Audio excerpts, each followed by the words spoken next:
Hi, good day.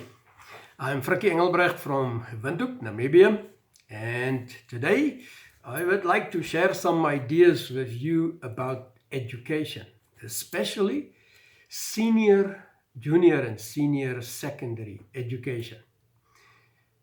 Education is important for all of us. For our kids, it was important for us. We can't talk about all the reasons why learners drop out of school, but I want to focus on the curriculum of the junior and the senior secondary curriculum. I think 24 centuries we battle with this idea. What should a quality and a fair secondary education look like? All right. So, well, firstly, you will agree that it will depend on how you define quality and how you state what are the aims of your education. From the pre-literate society 7,000 to 3,000 years before Christ, they obviously focused, on survival skills. You gotta see the food, fight the right plants, hunt, and so on.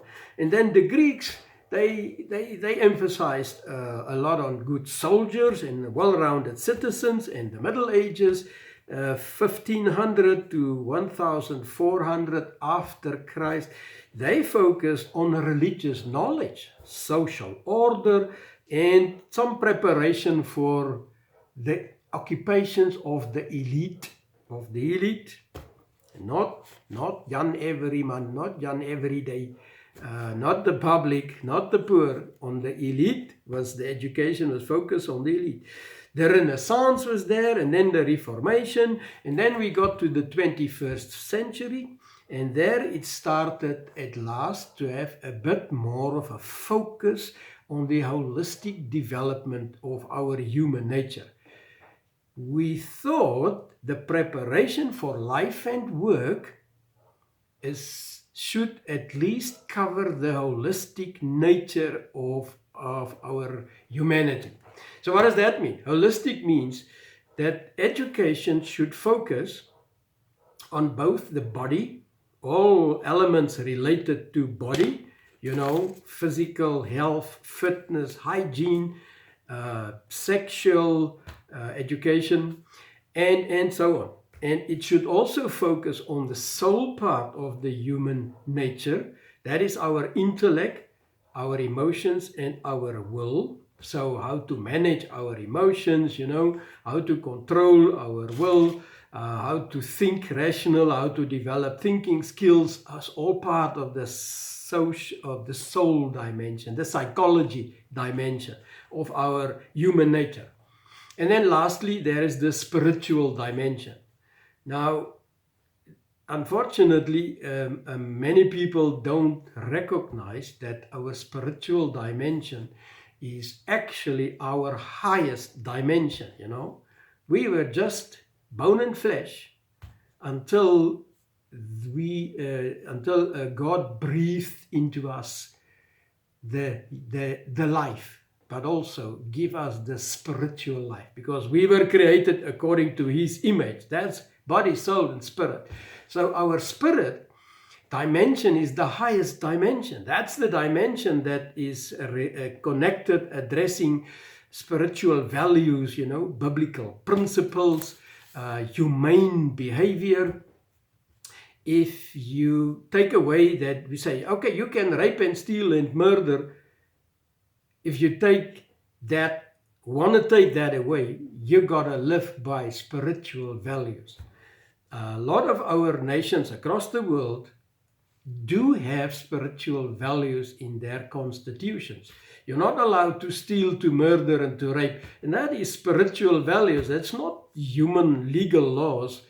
It is based on the spiritual values. Okay, but let's not deviate and let's get back to the point. So, what do we have to do now in our modern times, 24th century? How should our education look like to have quality for all, as it is protected in constitutions, basic education for all, quality education for all, equal opportunity to education for all. That's what the constitutions state these days. Now, the problem is we have an academic curriculum, mostly across the world. That academic curriculum, as you know, is subjects, content subjects on biology, history, geography, maths, and so on.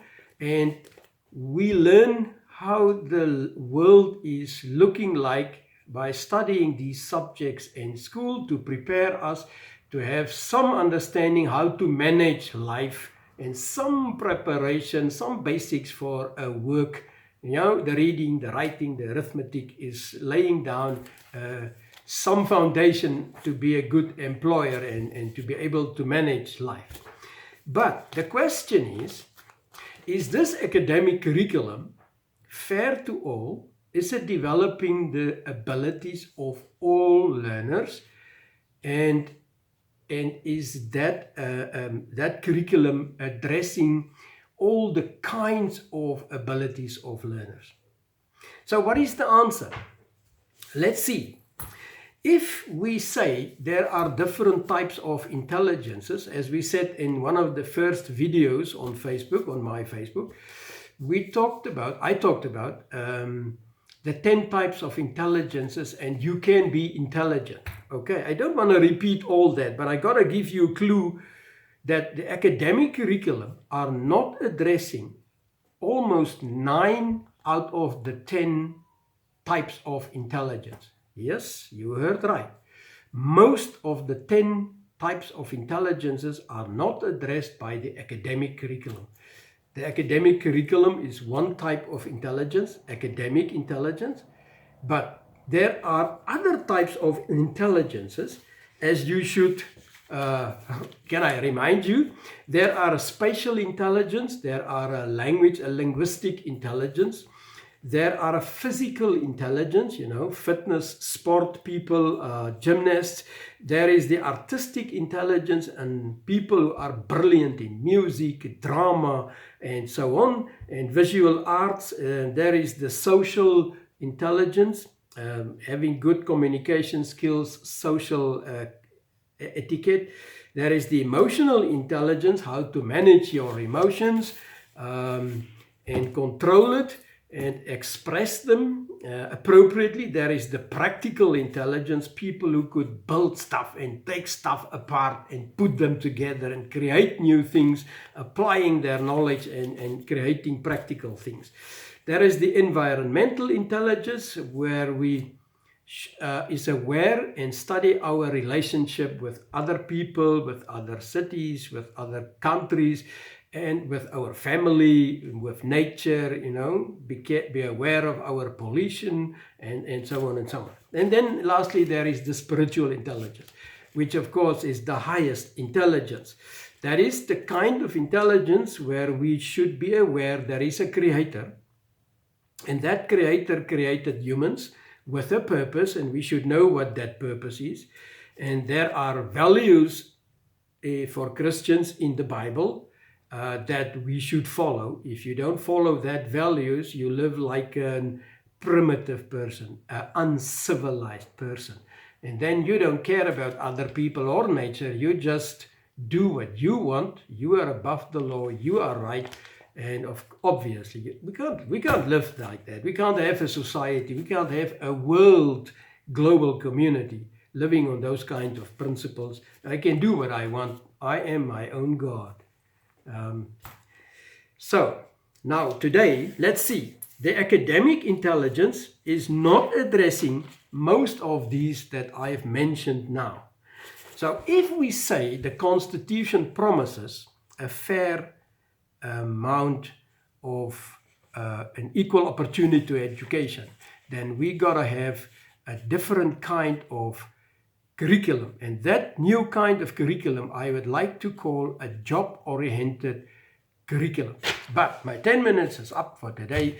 I am stopping this and I'm continuing just after this with 2 other 10 minutes of the new type of curriculum. See you just now.